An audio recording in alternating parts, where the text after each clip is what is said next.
As American policing grapples with long-standing issues of misconduct, dishonesty, and community mistrust, there's a growing recognition that many of these challenges are not unique to the United States. Around the world, law enforcement agencies contend with questions of legitimacy, the ethical conduct of officers, and the structural mechanisms needed to ensure transparency and accountability.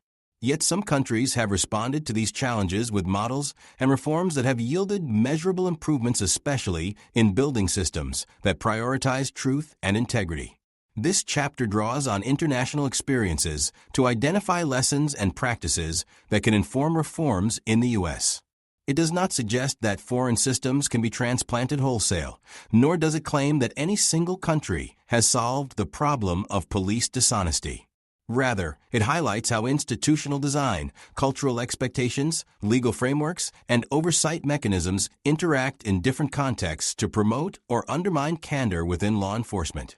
By comparing the United States with peer democracies, post-authoritarian states, and emerging democracies, we gain insight into both what is possible and what is necessary to create a policing system grounded in complete candor.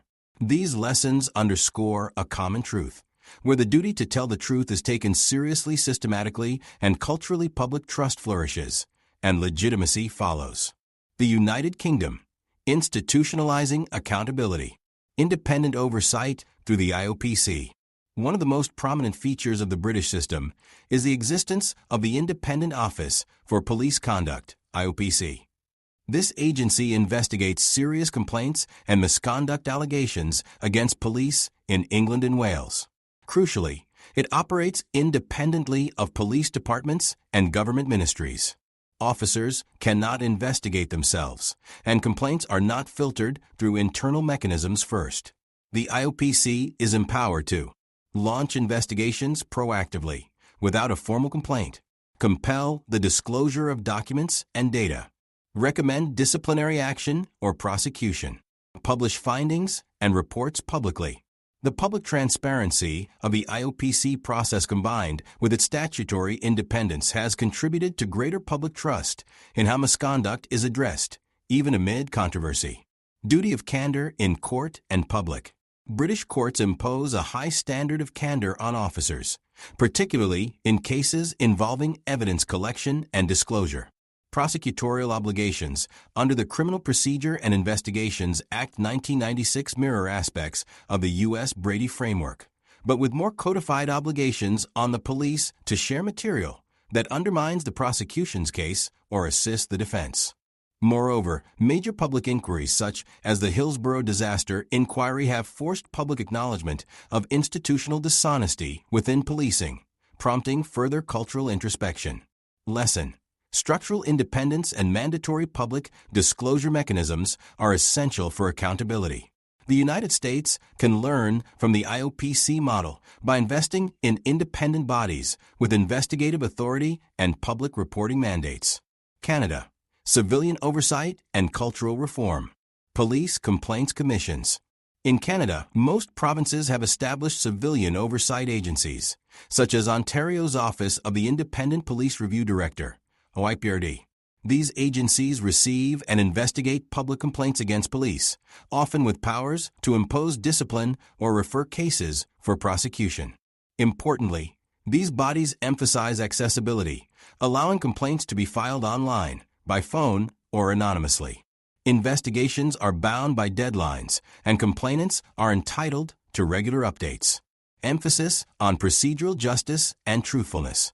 Canadian policing, especially in major cities, has emphasized procedural justice principles in officer training, with explicit attention paid to honesty in documentation, report writing, and interrogations. The Supreme Court of Canada has taken a strict view of police deception, limiting the extent to which officers can mislead suspects without infringing upon constitutional rights under the Charter of Rights and Freedoms. Lesson: building trust requires both external accountability and internal professionalization. Civilian oversight, when paired with clear legal limits on police deception, enhances both candor and public confidence. Germany: legal constraints and ethical culture. Strict evidence rules. German law enforcement operates under a civil law system, which emphasizes written documentation, judicial oversight during investigations, and strict evidentiary rules. Officers must record and disclose all investigatory steps, and courts take a dim view of omissions or inconsistencies. Unlike in the U.S., German prosecutors are directly involved in investigations, reducing the gap between police conduct and prosecutorial accountability. This unitary justice model means that dishonest conduct by officers is less likely to be overlooked due to interdepartmental silos. Cultural and educational requirements. Becoming a police officer in Germany typically requires 2 to 3 years of professional education, including instruction in ethics, law, and the Constitution. Officers are socialized from the outset into a professional culture that emphasizes restraint, legality, and accountability. Moreover, Germany's post-war reckoning with authoritarianism has led to a sustained public expectation that government institutions, including the police, must be transparent and constitutionally grounded. Lesson: structural integration of law enforcement and prosecution, combined with a deep cultural investment in officer education and ethics, promotes both truthfulness and professionalism. New Zealand: honesty as a core leadership value. Transforming policing through community partnership. New Zealand has undertaken significant police reform in recent years, particularly around transparency and community relations. In 2007, after several scandals involving police misconduct and cover-ups, the government launched a major review, which led to a transformation in organizational culture. Leadership emphasized that being truthful is non-negotiable, not only in investigations, but in every aspect of police work from internal reporting to public communication. Officers are trained in integrity-based decision-making, and misconduct findings are publicly reported by the Independent Police Conduct Authority, IPCA. Restorative practices and indigenous relations. New Zealand's approach to policing has increasingly incorporated restorative justice practices, especially in its engagement with Maori communities. Acknowledging historical injustices and integrating community voices into accountability processes has strengthened the credibility of policing. Lesson: cultural humility and community partnership, when paired with transparent leadership and accountability, reinforce the centrality of truth in law enforcement. South Africa: transparency as a post-authoritarian imperative. Policing in a transitional democracy. Post-apartheid South Africa offers a compelling case study in the attempt to institutionalize truth after systemic dishonesty. During apartheid, law enforcement was an agent of repression, marked by violence and lies. In the post-1994 era, truthfulness became a national value symbolized by the Truth and Reconciliation Commission itself. The South African Police Service, SAPS, was restructured to emphasize constitutionalism, transparency, and public accountability. The Independent Police Investigative Directorate, IPID, was created to investigate police misconduct and corruption, with powers to refer cases for prosecution and publish findings. Struggles and lessons. Despite these reforms, challenges remain. Underfunding, political interference, and entrenched corruption have undermined the effectiveness of IPID. Nonetheless, the normative framework that law enforcement must serve truth and the public remains a powerful aspiration that shapes public discourse and policy debates. Lesson: even in difficult contexts, transparency and truth can be codified as institutional values. Building systems around them requires not only law, but sustained political and public commitment. The Netherlands: embedding ethics in everyday practice. Ethical reflexivity in policing. Dutch police training includes not only law and tactics, but also moral judgment courses that require officers to navigate real-world dilemmas involving honesty, fairness, and public duty. Officers are taught to think ethically, not just legally. Furthermore, the Netherlands emphasizes soft policing, a model based on communication, trust building, and proportionality. Dishonesty or deception by police is seen as a breakdown in professional competence, not just a disciplinary infraction. Public transparency portals. The Dutch National Police operates public transparency portals, where information about internal affairs, misconduct investigations, and use of force statistics are published in accessible formats. This openness encourages civic engagement and reinforces expectations of truthfulness. Lesson: ethical decision-making can be taught, practiced, and internalized when made part of an officer's daily routine and professional identity. Common threads across successful models.